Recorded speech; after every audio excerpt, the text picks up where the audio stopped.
du règlement intérieur de l'Assemblée nationale. Ceci dit, permettez-moi, chers collègues, de prononcer comme à l'accoutumée mon discours de circonstance.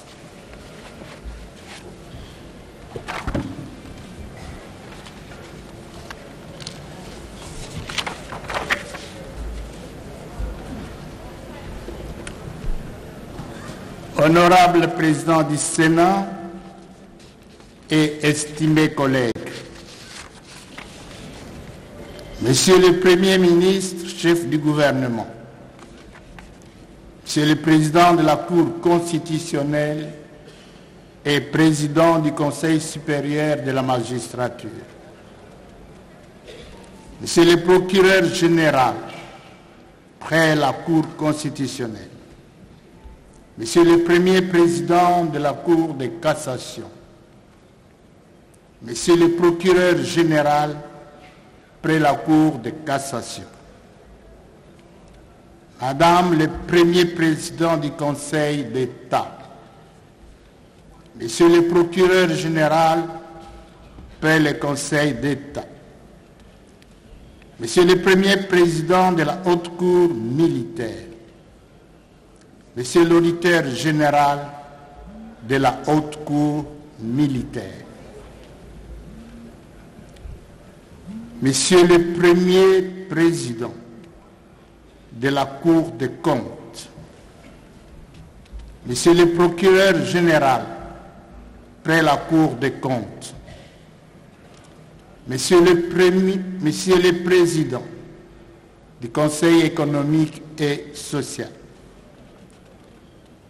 honorables membres du Bureau du Sénat et de l'Assemblée nationale, honorables députés et sénateurs, Mesdames et Messieurs les membres du gouvernement, Messieurs les présidents des institutions d'appui à la démocratie, Mesdames et Messieurs les ambassadeurs et chefs de mission diplomatiques,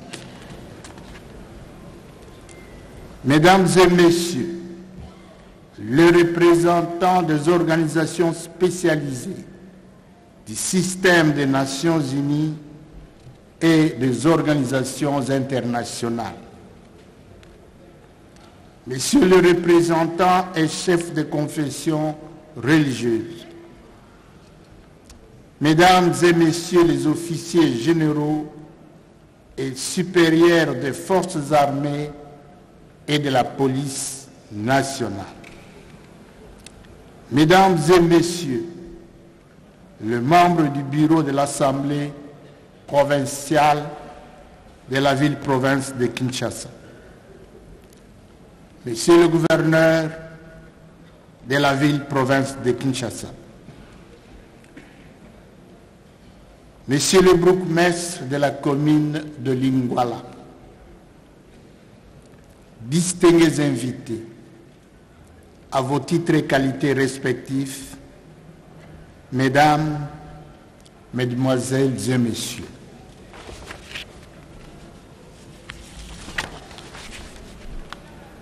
Comme de tradition et conformément aux articles 115 de la Constitution et 64 du règlement intérieur de l'Assemblée nationale, ouvre ce jeudi 15 septembre sa deuxième session ordinaire de l'an 2022. Au nom des honorables députés du bureau de l'Assemblée nationale et au mien propre, je souhaite une cordiale bienvenue à toutes celles et à tous ceux qui ont accepté d'honorer l'Assemblée nationale en rehaussant de leur présence cette cérémonie de rentrée parlementaire. En liminaire, au nom des honorables députés, du bureau et en mien propre, je présente au Parlement de la Grande-Bretagne, au peuple britannique, nos condoléances les plus attristées à la suite du décès de Sa Majesté la Reine Elisabeth II. Pendant les vacances parlementaires, la République démocratique du Congo en général et nos compatriotes de Beni, de Butembo, de Bunangana, Rutshuru au Nord Kivu et de Bunia en Ituri en particulier ont été victimes des actes de barbares perpétrés par des groupes armés et terroristes opérant dans la partie est de notre pays. Par ailleurs, dans la partie ouest de notre pays, nous déplorons jusqu'en ce moment des violences nées d'un conflit entre Yaka et Teke, ayant occasionné des morts parmi les populations dans les territoires de Kwamut, dans la province de Mai-Ndombe.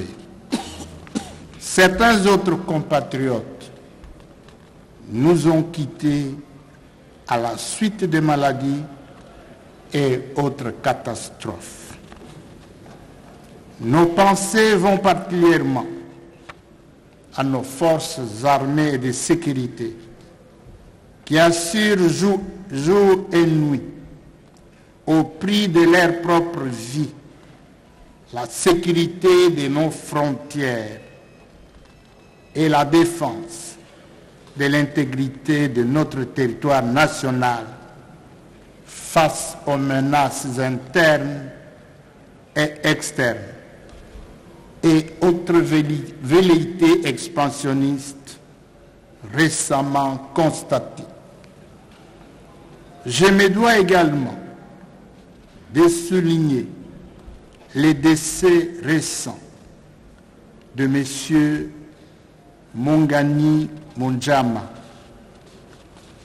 de la direction des services généraux, Ntimba Ndolumingo, de la direction du matériel de l'administration de l'Assemblée nationale.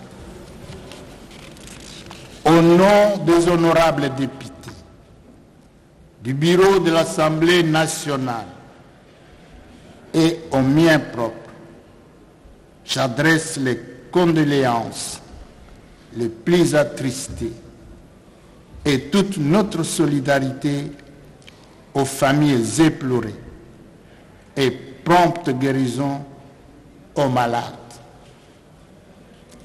En mémoire des illustres disparus, des compatriotes civils et militaires décédés, ainsi que des casques bleus de la MONUSCO, morts sur les champs des opérations militaires contre les ennemis de la paix. J'invite solennellement l'auguste Assemblée à observer une minute de silence.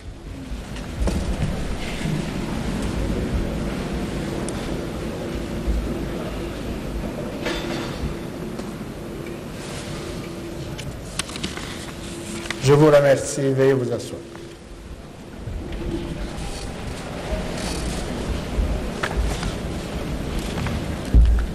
Honorable Président du Sénat et estimés collègues, Monsieur le Premier ministre, chef du gouvernement, honorables membres du bureau du Sénat et de l'Assemblée nationale, honorables députés et chers collègues, distingués invités, Mesdames, Mademoiselles et Messieurs, la présente session s'ouvre dans un contexte sécuritaire, politique, social et économique particulier. Sur les plans sécuritaires, comme je l'ai déjà souligné, l'Est de la République démocratique du Congo est toujours en proie à l'activisme de groupes armés nationaux et étrangers, parmi lesquels les groupes terroristes des ADF, Codeco, M23 et autres groupes armés qui sèment la mort et se livrent à de graves violations des droits humains parmi les populations civiles, ainsi qu'au pillage de nos ressources naturelles. Aujourd'hui, ainsi que l'ont récemment reconnu le rapport du groupe d'experts des Nations Unies et la MONUSCO, ne cesse de le répéter, notre gouvernement. Il n'est un secret pour personne que le Rwanda apporte son soutien militaire et logistique aux activités des groupes armés et terroristes du M23 dans la stabilisation de la partie Est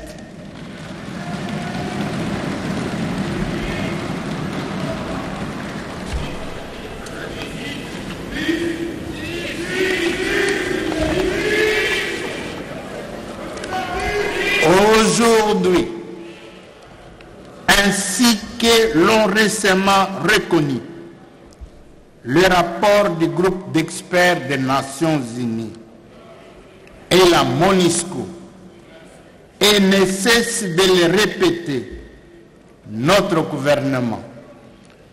Il n'est un secret pour personne que le Rwanda apporte son soutien militaire et logistique aux activités de groupes armés et terroristes du M23.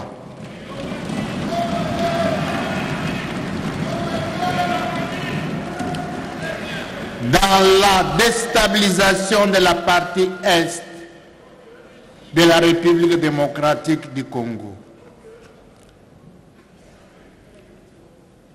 Chers collègues, nous voulons vivre en paix avec le peuple rwandais. Que le président Kagame, l'axe du mal africain,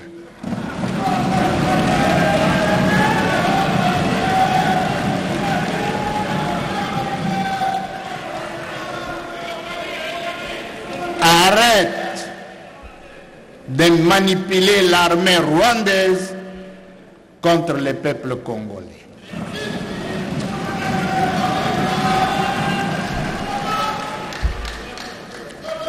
Par ailleurs, comme précédemment annoncé, dans la partie ouest de notre pays, précisément dans le territoire de Kwamut, nous déplorons jusqu'en ce moment des actes de violence et de barbarie, occasionnant des tueries massives parmi les populations Teke et Yaka. Au regard du mode opératoire prétendument utilisé par les deux populations concernées, il y a lieu de craindre l'implication d'une main extérieure. Les peuples Teke et les peuples Yaka ont toujours vécu dans un climat de paix jamais le mode opératoire observé dans les violences actuelles n'a été utilisé dans les règlements de l'ère différents.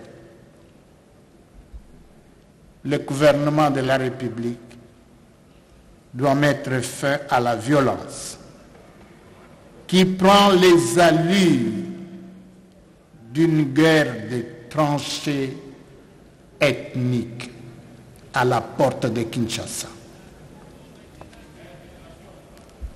Je l'invite aussi à identifier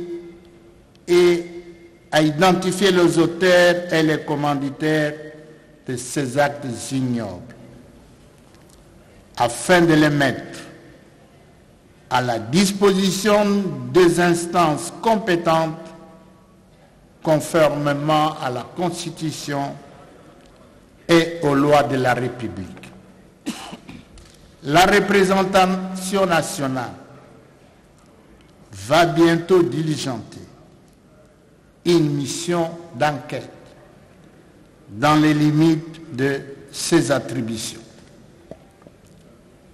Tout en condamnant avec fermeté ces graves atteintes aux droits sacrés de nos compatriotes et l'exploitation illégale de nos ressources naturelles, j'invite le gouvernement de la République à tout mettre en œuvre à travers la loi de finances et l'ordonnance loi de programmation militaire afin de doter nos forces armées et de sécurité davantage de moyens matériels et logistiques susceptibles de leur permettre de faire face aux défis sécuritaires et de préserver l'intégrité du territoire national. Notre peuple est lassé de subir cette insécurité chronique. D'ores et déjà, nous saluons l'action diplomatique entreprise par le président de la République, chef de l'État, son Excellence Félix Antoine Tshisekedi Tshilombo, auprès de ses pairs de la communauté des États de l'Afrique centrale, de la communauté de développement de l'Afrique australe, SADC, et de la communauté économique de l'Afrique de l'Est, en vue de ramener la paix et la stabilité dans la région en général et dans la partie Est de la République démocratique du Congo en particulier. C'est aussi pour moi l'occasion de saluer la bravoure de nos forces armées de sécurité pour leur engagement sous les drapeaux et leur abnégation à défendre l'intégrité du territoire national de notre pays.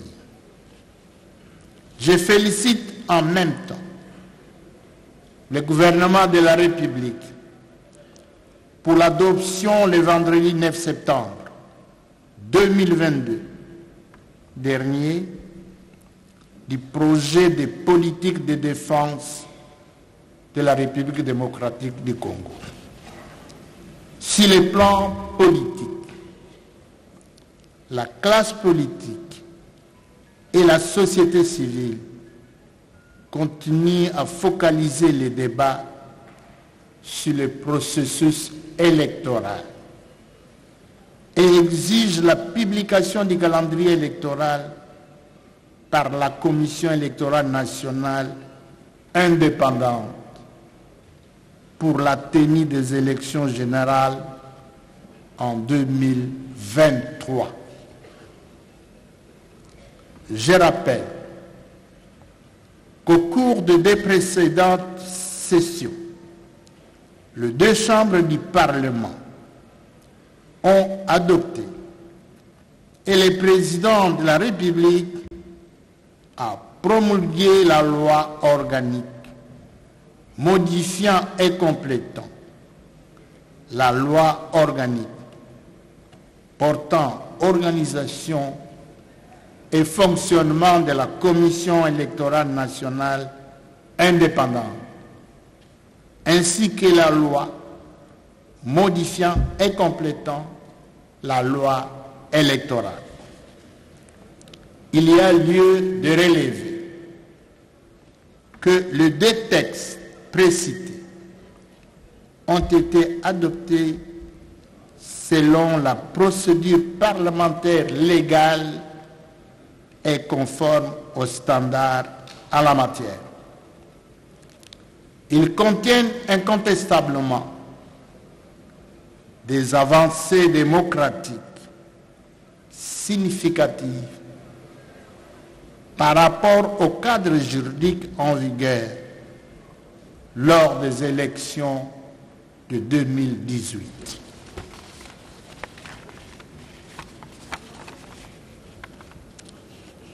Concernant la loi organique de la CENI,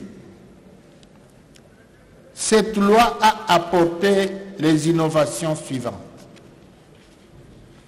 1. Le renforcement de la représentativité par l'élargissement de l'Assemblée plénière et du bureau de la CENI, avec l'instauration du poste du deuxième vice-président. 2. La clarification de la procédure de désignation des membres de la CENI et la responsabilisation des confessions religieuses pour la désignation du président de la CENI. 3.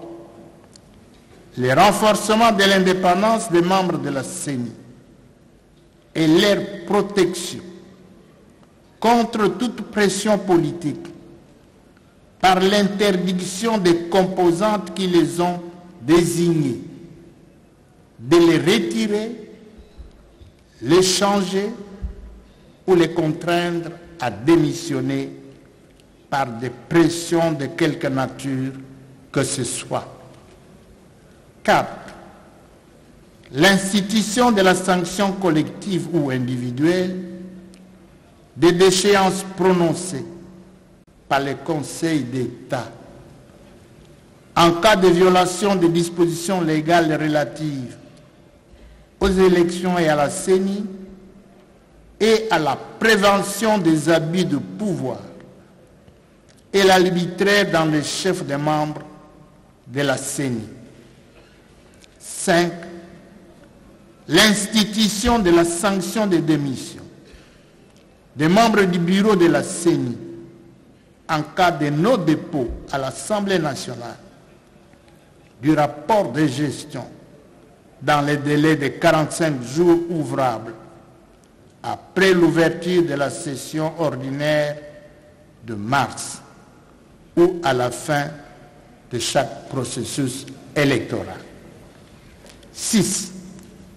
L'augmentation du nombre de membres de la CENI de 13 à 15, dont 5 désignés par la société civile, contre 3 auparavant, 6 par la majorité, 4 par l'opposition, en tenant compte de la représentation équitable des femmes et des jeunes. 7. La prévention des conflits d'intérêts par l'interdiction des membres de la CENI à participer au marché public concernant les processus électoraux. La CENI comprend 15 membres désignés par les forces politiques de l'Assemblée nationale et de la société civile, à raison de 6 délégués, dont 2 femmes par la majorité, et de 4, dont une femme par l'opposition politique. La société civile est représentée par 5 délégués, dont 2 désignés par la société civile, 2 désignés par les confessions religieuses et 1 désigné par les organisations féminines de défense des droits de la femme.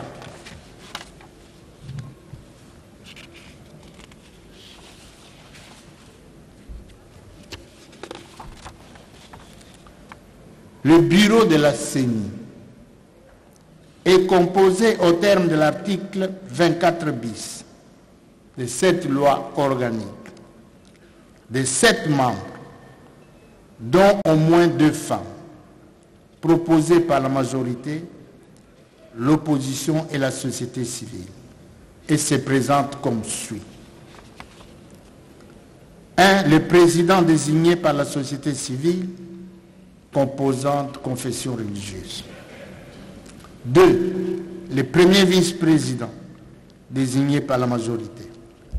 3. Le deuxième vice-président, désigné par l'opposition. 4. Les rapporteurs, désignés par la majorité. 5. Les rapporteurs adjoints, désignés par la majorité. 6. Les questeurs, désignés par l'opposition. 7. Les questeurs adjoints, désignés par la majorité. Il sied de souligner que cette répartition des postes a été opérée de façon consensuelle avec toutes les forces politiques représentées à l'Assemblée nationale.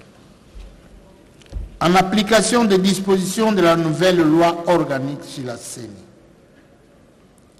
le bureau de l'Assemblée nationale a soumis le mardi 13 juillet 2021 à l'Assemblée plénière les calendriers du processus de désignation de nouveaux membres de cette institution d'appui à la démocratie. Concernant la loi électorale, je rappelle qu'il s'agit d'une initiative d'un groupe des honorables députés. Cette proposition a été adoptée à la suite des débats parlementaires, très ouverts et riches. Elle apporte des améliorations ci-après. 1. L'introduction d'un seuil de recevabilité des listes au prorata de 60% des sièges en compétition. Ceci pour rationaliser le système électoral et réduire le coût et le poids logistique des élections. 2. La prise en compte de la dimension genre dans la constitution des listes, conformément à l'article 14 de la Constitution qui instaure la parité homme-femme en République démocratique du Congo. 3. Le renforcement de l'inclusivité en même temps que la lutte contre l'impunité par la distinction des inéligibilités définitives pour les crimes graves, génocide, crimes contre l'humanité, crimes de guerre et des celles temporaires pour les autres infractions.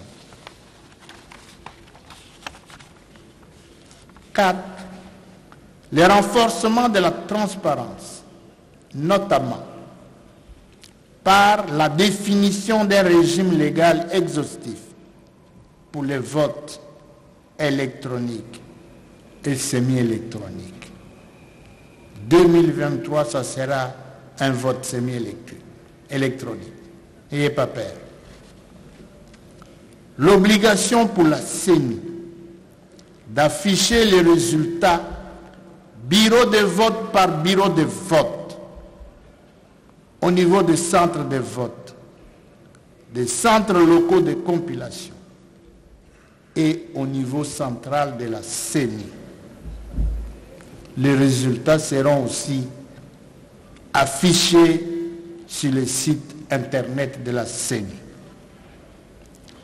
l'obligation pour la CENI de publier la cartographie électorale 30 jours avant le début de la campagne électorale. L'obligation pour la CENI d'assurer la transmission des colis. 5. Le renforcement de l'intégrité du processus électoral et du rôle de cours et tribunaux compétents du contentieux électoral, notamment par l'obligation d'assurer la transmission des plis destinés à ces derniers, l'obligation pour les cours et tribunaux de se servir des plis contenant des procès-verbaux lors du traitement des contentieux. Ceci prouve à suffisance que les récentes réformes électorales garantissent les conditions d'un processus électoral libre et crédible. En application des dispositions pertinentes de la loi organique sur la CENI, les membres actuels de cette institution d'appui à la démocratie ont été entérinés par notre Chambre et investis par le président de la République conformément à la loi. Nous sommes tous conscients que la question électorale continue à diviser la classe politique et croyons fermement à la capacité des Congolais à transcender leurs divergences pour que ces élections se tiennent dans un climat apaisé, pacifique et sans exclusion. Dans ce contexte, je salue les initiatives de consultation prises par le bureau de la CENI avec la classe politique et les acteurs de la société civile en vue de créer les conditions d'un consensus autour de la question électorale. Honorables députés, chers collègues, distingués invités, certes, la Constitution et les lois de notre pays consacrent la liberté d'expression.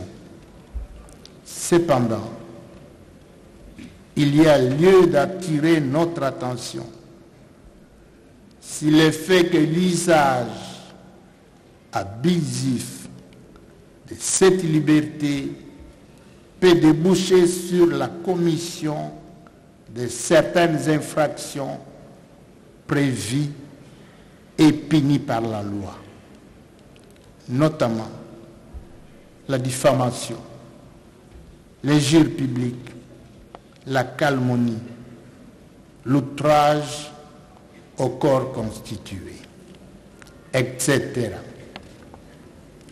Il convient de rappeler avec pertinence que la liberté d'expression peut s'avérer être un couteau à double tranchant, surtout pendant les périodes préélectorales et électorales. La tentation est grande de confondre la liberté d'expression avec les infractions précitées par la loi. Il faut bannir la conception selon laquelle faire l'opposition donne droit à injurier, diffamer et outrager. Comportement qui, du reste, expose aux sanctions prévues par la loi. J'invite donc les uns et les autres, y compris moi-même, à faire bon usage de la liberté d'expression.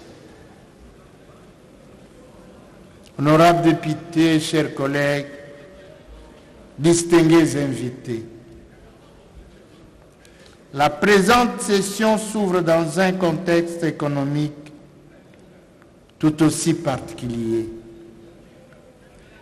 Selon les rapports sur les perspectives économiques en Afrique subsaharienne, publiés en avril 2022, l'économie mondiale reste marquée par l'impact du choc créé par la crise russo-ukrainienne. Les répercussions de ces chocs se traduisent essentiellement par des perturbations des échanges commerciaux, des chaînes d'approvisionnement et des transferts de fonds. La hausse des prix des matières premières ainsi que les pressions inflationnistes. Les perspectives de croissance de l'économie mondiale, initialement prévues à 4,4% par le Fonds monétaire international, sont désormais susceptibles de révisions à la baisse, dues principalement à l'effet conjugué de la crise russo-ukrainienne et des incertitudes relatives à l'évolution de la COVID-19. En effet, la crise russo-ukrainienne a provoqué un choc économique mondial qui touche l'Afrique subsaharienne au moment où les pays disposent d'une marge d'action restreinte pour y faire face.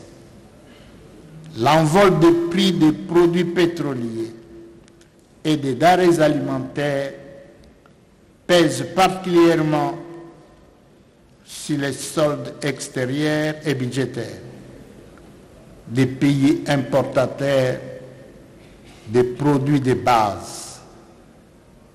Il a accentué les craintes à l'égard de la sécurité alimentaire dans de nombreux pays.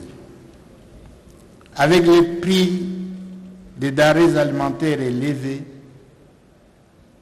qui pénalisent de manière disproportionnée les populations les plus vulnérables.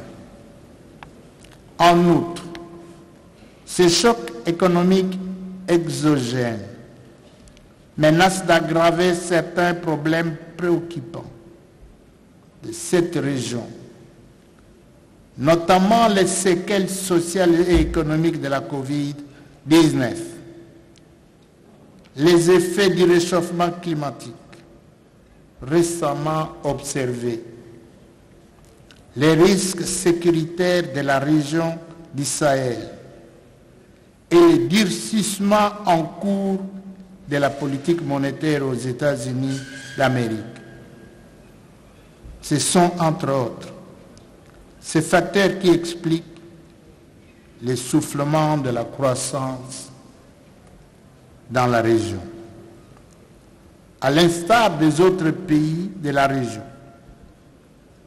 ces chocs exogènes impactent négativement les perspectives économiques en République démocratique du Congo.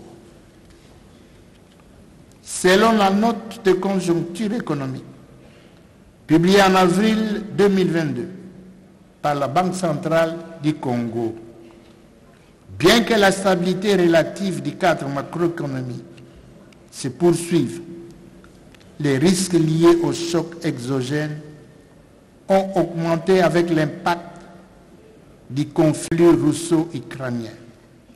Il s'agit essentiellement de la hausse des prix des produits pétroliers et des denrées alimentaires. La croissance économique projetée reste essentiellement dominée par les dynamismes attendus dans le secteur des industries extractives.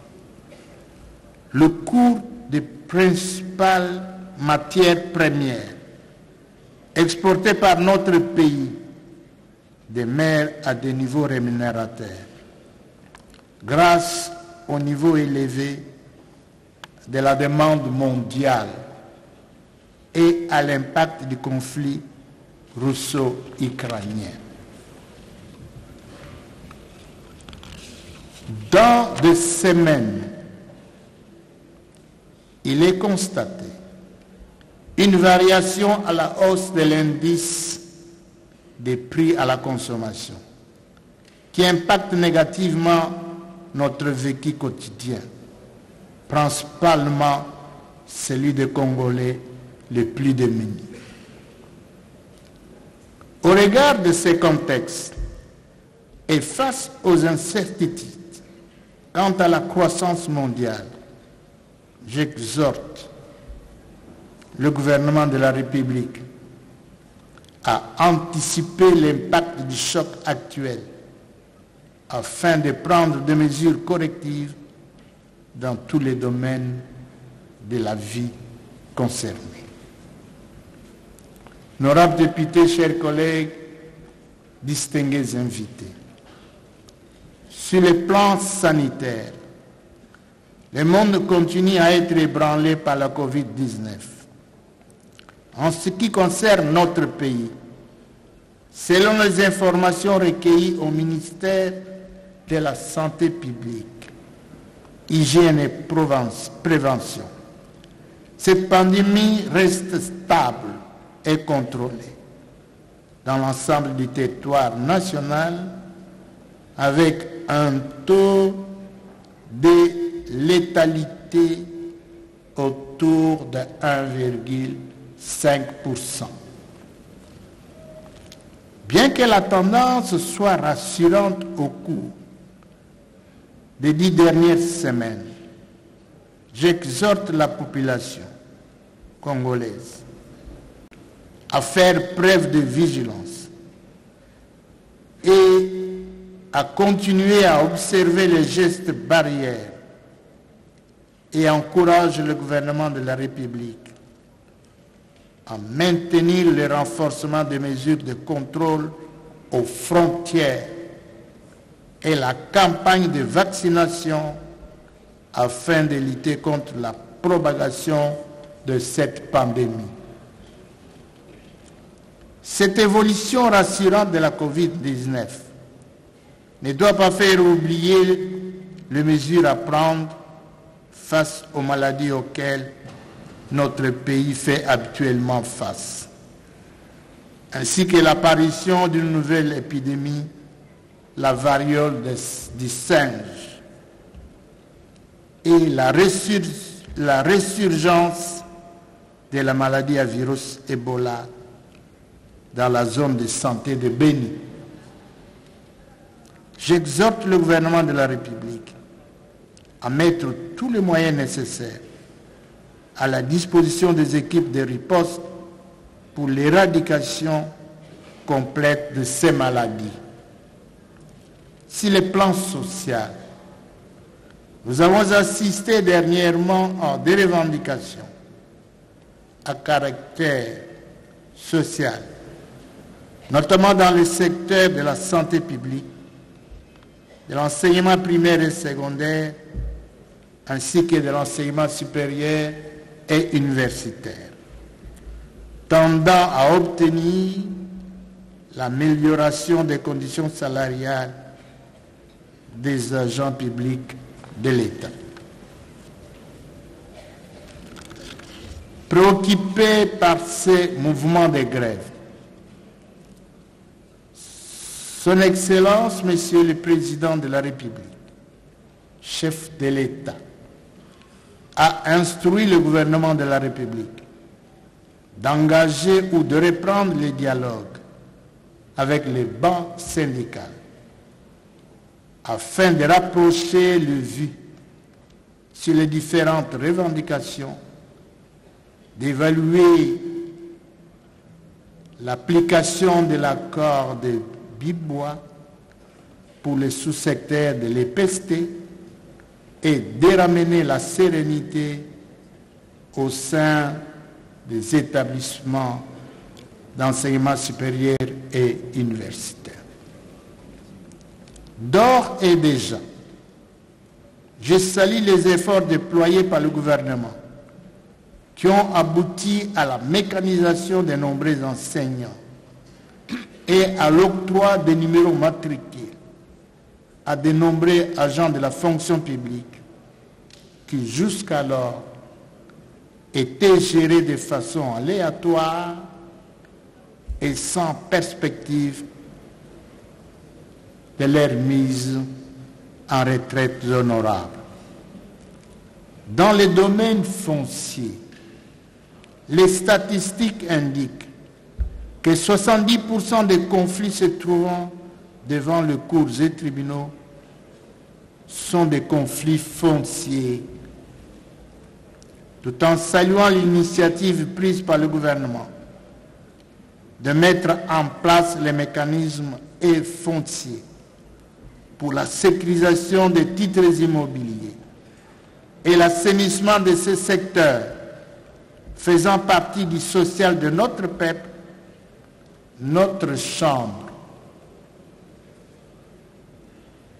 diligentera des commissions pour identifier les causes et les acteurs de ces conflits, ainsi que les faiblesses de la législation en la matière, afin d'y apporter des solutions appropriées. Dans les mêmes optiques, l'Assemblée nationale mettra bientôt en place une commission d'enquête parlementaire qui aura pour mission de faire l'inventaire des titres miniers actuellement détenus par les opérateurs de ces secteurs, ainsi que la validité de ceux-ci au regard des dispositions légales y afférentes, notamment les codes miniers.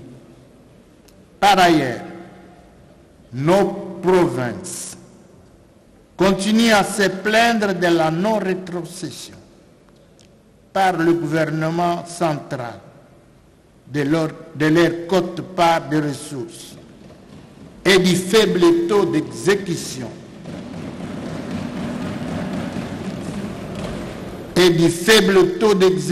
du budget d'investissement, amenuisant ainsi l'efficacité de nos institutions provinciales. Selon quelques indications d'un rapport préliminaire de vacances parlementaires, la persistance de l'insécurité dans quelques provinces, les mauvais états des infrastructures socio-économiques, la non-satisfaction des besoins de base qui seraient imputables, notamment au retard dans le paiement de la rétrocession due aux provinces, ainsi que la gestion actuelle des fonds national d'entretien routier, sont quelques-uns des griefs évoqués.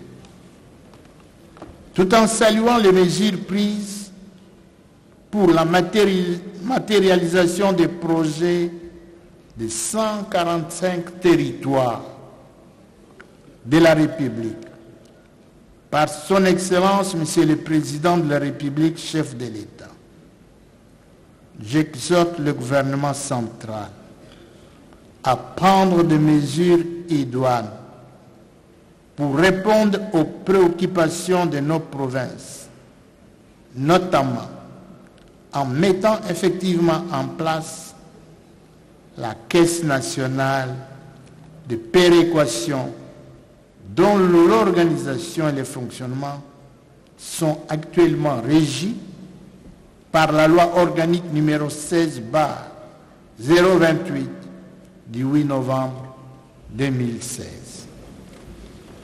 Honorables députés, chers collègues, distingués invités, le monde nous regarde, l'Afrique nous observe, les compatriotes s'interrogent.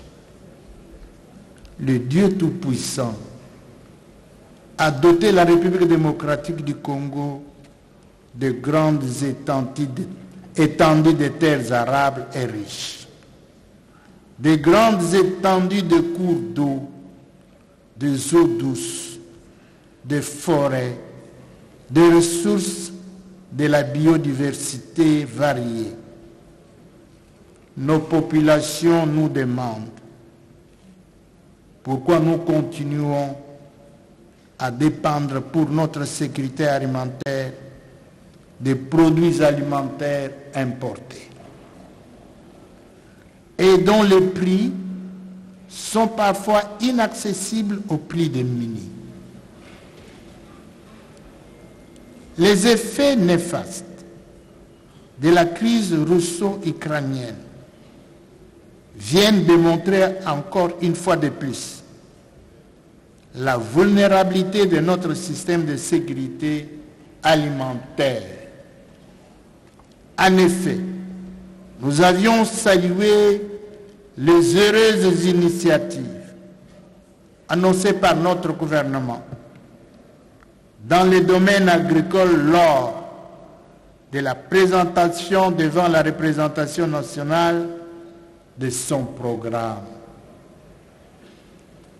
Il s'agit notamment de 5 axes prioritaires ci-après.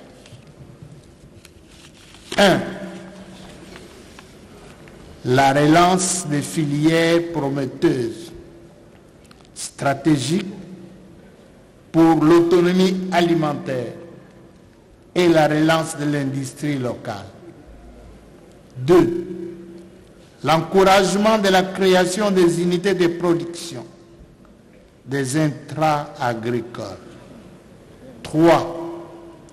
La création et l'opérationnalisation des fonds de développement agricole prévus par la loi fixant les principes fondamentaux relatifs à l'agriculture en vue de favoriser l'accès au crédit agricole. 4. L'installation d'une usine de montage de tracteurs agricoles en République démocratique du Congo. 5. Le soutien à la production agricole à travers notamment l'octroi de subventions, l'installation de grands entrepôts de stockage et de séchage et la distribution des outils et matériels agricoles.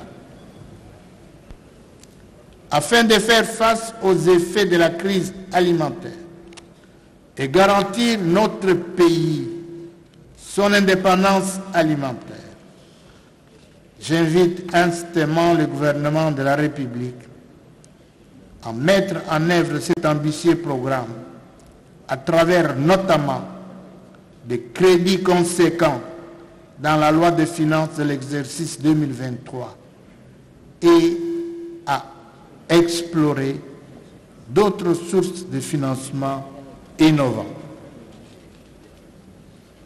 Pour sa part, la représentation nationale réaffirme sa détermination à diligenter une commission parlementaire sur l'occupation des terres arabes en République démocratique du Congo. Honorable Président du Sénat, estimés collègues, Monsieur le Premier ministre, chef du gouvernement, honorables députés nationaux, chers collègues, distingués invités, la session ordinaire qui s'ouvre ce jour est de par la volonté du constituant, essentiellement budgétaire. D'ores et déjà, priorité sera accordée à l'examen et au vote de la loi de finances de l'exercice 2023. qu'il revient au gouvernement de déposer dans les délais requis par la Constitution la loi du 13 juillet 2011 relative aux finances publiques. À ce sujet, je rappelle que l'article 84 de la loi relative aux finances publiques prévoit ce qui suit. Les projets de loi portant reddition de comptes du dernier exercice clos, y compris les documents prévus aux articles 81 et 82, points 1 et 2 de la dite loi, est déposé à l'Assemblée nationale au plus tard le 15 mai de l'année suivante, celle de l'exécution du budget auquel il se rapporte. Je rappelle aussi que l'article 87 de la même loi subordonne l'examen du projet de loi de finances de l'année au vote préalable de la loi portant reddition des comptes de l'exercice clos. Honorables députés, chers collègues, honorables membres du bureau, au nom des honorables députés du bureau et mien propre, je félicite le gouvernement pour le dépôt du projet de loi portant reddition des comptes de la loi de finances de l'exercice 2021 et le projet de loi de finances de l'exercice 2023. Ceci permettra à chacune des deux chambres du Parlement de l'examiner dans les délais requis pour la Constitution et la loi relative aux finances publiques. Honorables députés, chers collègues, distingués invités, avant l'ouverture de la présente session, j'ai eu le privilège d'échanger avec les honorables députés nationaux après le retour des vacances parlementaires. Dans cet élan, j'ai également eu des discussions fructueuses avec plusieurs groupes représentatifs de différentes catégories de la population congolaise. Il ressort de ces échanges avec les milieux économiques que l'état actuel de notre économie est le résultat de sa configuration marquée par la dépendance écrite vis-à-vis de l'extérieur, sa diversification très limitée et son ouverture basée sur la demande extérieure en matières premières et en offre de produits de première nécessité. En effet, soutenu particulièrement par le secteur minier, la croissance économique de la République démocratique du Congo, qui est restée fragile et non inclusive, ne permet pas dans les conditions actuelles un développement économique et social de nos citoyens dans la durée en raison de la nature extravertie des investissements engagés depuis des décennies. En outre, l'insuffisance ou la faible qualité des infrastructures, notamment les transports, l'électricité et les nouvelles technologies de l'information, de la communication, pour soutenir et accompagner l'activité de production, ne permet pas de fournir au secteur privé les conditions idoines de leur croissance et de leur compétitivité et entraîne une augmentation de coûts de facteurs de production. Au-delà de la mobilisation des ressources prévues dans la loi de finances de l'exercice 2023 et des opportunités qu'offrent les ressources de financement innovants, j'exhorte le gouvernement à continuer à poursuivre la politique de la diversification de l'économie nationale en s'appuyant sur les secteurs porteurs de croissance, notamment les relances du secteur agricole, la réhabilitation continue des infrastructures de base et de routes de desserte agricole, ainsi que l'électricité rurale.